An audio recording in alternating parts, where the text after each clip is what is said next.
আমি একটা মামলা খাইছি, অনেক টাকার ক্ষতি হয়েছে। আমার কাছে কোনো টাকা পয়সা নেই, বন্ধু বান্ধবের পিছনে কুত্তার মতন ছুটেছি, কেউ আমার এত টাকাতে সাহায্য করেনি।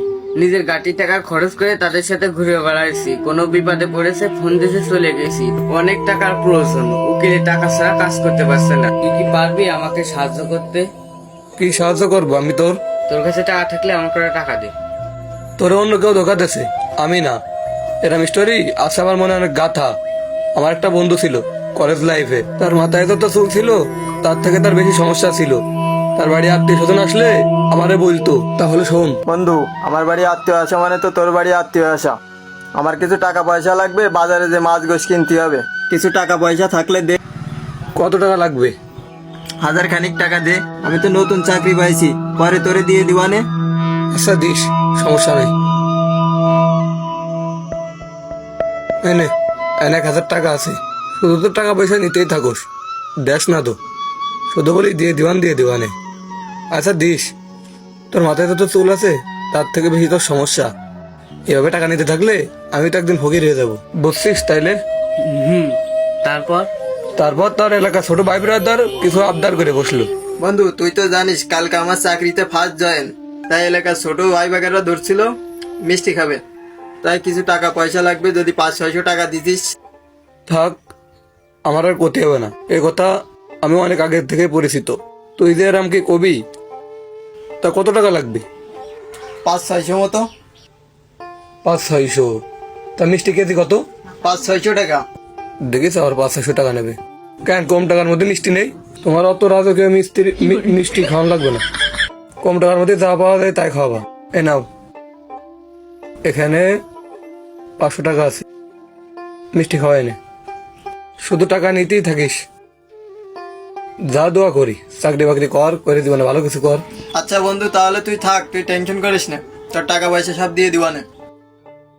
আর তুমি আমার টাকা পয়সা দিচ্ছাও।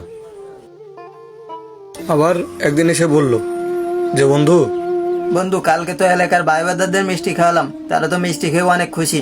হ্যাঁ, খাওয়াইলে সবাই খুশি হয়, বুঝছাও? যত খাওয়া তুমি মানছির ততই খুশি হবে। একদিন খাওয়াতে পারবো না, পরের দিন ভুলে যাবে। আচ্ছা বন্ধু, যা হোক, কালকে তো আমার চাকরিতে ফার্স্ট জয়েন, কিছু জামা কাপড় কিনা লাগবে। কাছে কোনো টাকা পয়সা নাই। মানে এটুকু আর বাকি ছিল না? জামা কাপড় কিনে দেওয়ার মতন আমার কাছে টাকা পয়সা নেই। আমার বাড়ি ভালো জামা কাপড় আছে আপাতত। আমার বাড়িতে যে জামা কাপড় গুলো আছে তুই এগুলো দিয়ে চালা, তারপরে চাকরি করে বেতন ফালি ভালো জামা কাপড় কিনে নিস। এখন এতে চাল, আমার কাছে তো টাকা পয়সা নেই। কেন, আমি এগুলোতে চালাবো কেন? না, আমি বলতে চাচ্ছি যে ওগুলো ভালো, এখনো ভাঁজ খুলিনি। চল দেখাই নাসি, সুন্দর হবে না? চল দেখাই নাসি জামা কাপড় গুলো। আরে ভালো জামা কাপড়। না, যাব না। ওরে ভালো জামা কাপড়, চল। আমি ওর জন্য যা করছি, বন্ধু হয়ে কেউ বন্ধুর জন্য এমন করে না। আমি ওরে ভালোবাসতাম, আমি ওর কাছে কিছু পাবো সে আশায় আমি ওর টাকা পয়সা দিতাম না। বন্ধু, আমি বুঝতে পারছি তোর দুঃখটা। তুই আমাকে কিছু টাকা পয়সা দে, একটু টেস্ট করে দেখ আমি তোর বিশ্বাস রাখতে পারি কিনা। তারপরে কি করলে জানিস? সে চাকরি পাওয়ার পরে আমি একদিন কল দিছি, আমার প্রচন্ড বিপদ। কল দিলে কলটা সে ধরেছে, আনকা নাম্বার থেকে ফোন দিছি। কলটা ধরে আমার কণ্ঠ শুনে সে বললো কি, বন্ধু আমি তো ব্যস্ত আছি, আমি তোর কাছে পরে কল দিবানে। ওই তো পরে বললো, 2 মাস হয়ে গেল, এখনো পর্যন্ত সে কল দিল না। আমার কাছে কোনো টাকা পয়সা নেই, এটি সত্যি কথা। তুই ভালো ছেলে, এমন লোকের কাছ টাকা চাবি যাতে করে সে টাকা দিতে বাধ্য। কোনোদিন কারো বিশ্বাস নিয়ে খেলবি না, তাহলে ভালো থাক। জীবনে যদি কারো কাছ থেকে ধোকা খান তাহলে সাবধান হয়ে যান, যাতে দ্বিতীয়বার কেউ আপনাকে ধোকা না দিতে পারে। তবে মনে রাখবেন, একটা মানুষ সবসময় মানুষের পাশে দাঁড়াতে পারে না। ধন্যবাদ।